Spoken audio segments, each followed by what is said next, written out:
Hi, my name is Megan Story, and this is my presentation for EDL 856, School and Community Relations. So the first section is summarize the case. The principal was concerned about this newly formed parents organization that had kind of discontinued from affiliation with the National PTA. Those new parents, they wanted to be independent, kind of have their own involvement and own ideas. The principal was concerned about that level of participation and engagement. He wanted the same thing as prior, but kind of was getting something new. And so a meeting occurred between the new parents organization and the principal. They had a back to school night was a topic that they were discussing. And so the principal gave his idea. The new parent organization had already discussed what they had, which was a completely different mindset. They wanted a series of back to school nights over a week long where parent teacher conferences would be held so that parents and students could individually meet their teachers. They also wanted teachers to present one topic each evening over their content. The principal had questions and different requests that were ignored by the president.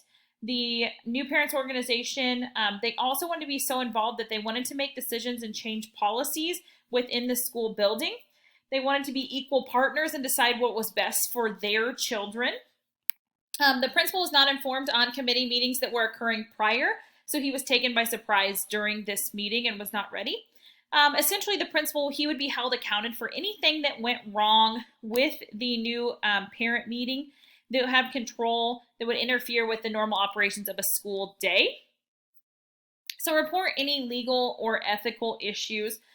There were no physical harm was done, no laws were broken, no breach of anyone's contract, no discrimination. But if this was handled poorly, community and stakeholders could become very upset. And basically, you would not have the back from the community that you would need. So Section 3 is synthesize. The parents organization at a school feels that things are not being handled properly at the school, requesting to be included and on decision and policy making so that they play a greater role in students' education, while administration is concerned that the parents' organization may interfere with the normal operations at the school.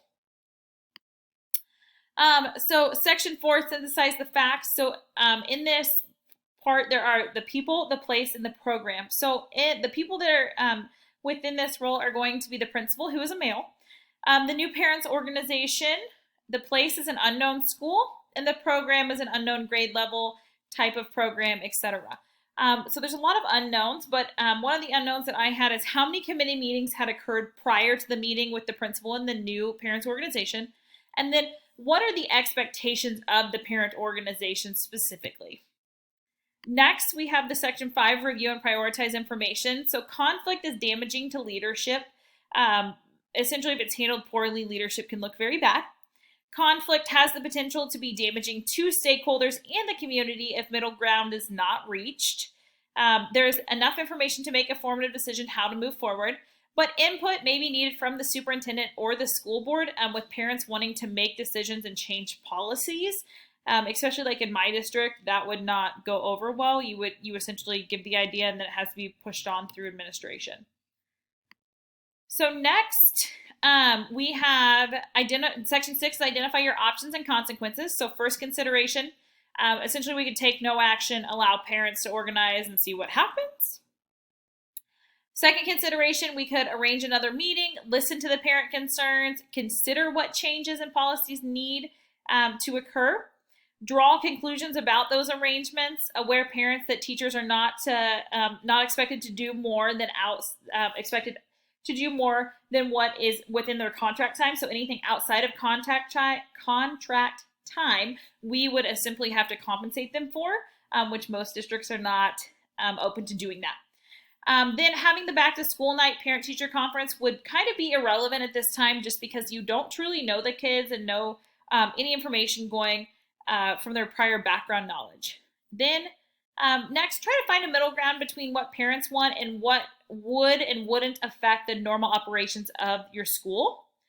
So our third consideration, arrange a meeting with the parent organization, the superintendent, and or school board members to discuss policy changes that would be made. Normally, this would just go straight to a school board to kind of talk to you about, and that would be prearranged. Be the mediator between parents and the higher administrators or school board to have that middle ground. And then ultimately, you could just say no to parents. So then, if we evaluate our choices, so the first consideration where we take no action, a pro of this is there's really not a pro, but the con would, the principal would likely get reprimanded. Parents would control daily operations, causing staff to be unhappy and essentially could leave. Second consideration, so this is the one where we're trying to kind of bridge the gap between the parents and the school. And so what we want to do as a pro, this could build trust for all stakeholders. Collaboration can occur and changes can be made that could make both the principals, the teachers, and the parents happy, meeting the needs of students. We could state expectations to show the need for collaboration and open doors for communication. So basically state the expectations that what is expected of that parent organization. Cons, it could be an internal struggle as the principal is kind of going against his initial gut decisions, that he's kind of internally having that struggle. And then this could cause a lack of trust among stakeholders if it's handled poorly. Third considerations, arrange a meeting with the parent organization and the superintendent. So this is more getting your higher administrators and your school board involved. So pros would be a new viewpoint. You'd be able to establish new goals for all stakeholders and their expectations. So if these policies were to occur and things were to change, it'd be a fresh start for students and a fresh start for parents with new policies.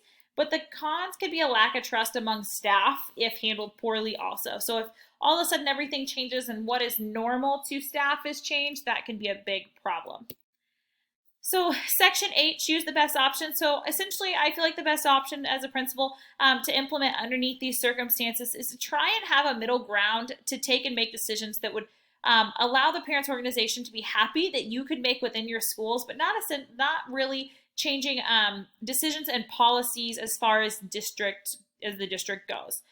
So with that, the principal needs to be monitoring the parent organization for the importance of and how to understand, collaboratively engage, cultivate those relationships with diverse community members, partners, and other constituencies of the benefit of the school improvement and student development. So if you have documentation of contact with the parents' organizations and feedback, that should probably be kept on record, just because you are dealing with a young attorney that is kind of outspoken. The district superintendent or school board should probably be aware of this parent organization and kind of their agenda. And so with the school setting, staff, and community, we want to come together so that we identify diverse community resources, diverse plans for using resources to benefit school programs and student learning, engaging with community members, partners, and having this shared goal so that we cultivate regular two-way communication within a community. Section 9, implementing your decision. Imagine implementing your decision. Speak with the superintendent and or human resources director to make sure that all your bases are covered. Sending out a staff survey of options or ideas that they feel that may meet student needs upon parent suggestions. So before implementing anything, kind of talk to your staff, see if these are some small changes that are good ideas. Work through professional learning and or development within a school setting to allow the opportunity for all staff to meet new decisions, those new decisions that are made so that you can implement based on those parents' suggestions and the staff feedback.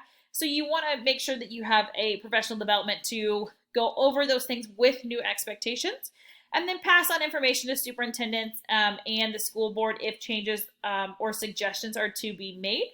With that, this is my final case study for school and community relationships. Thank you.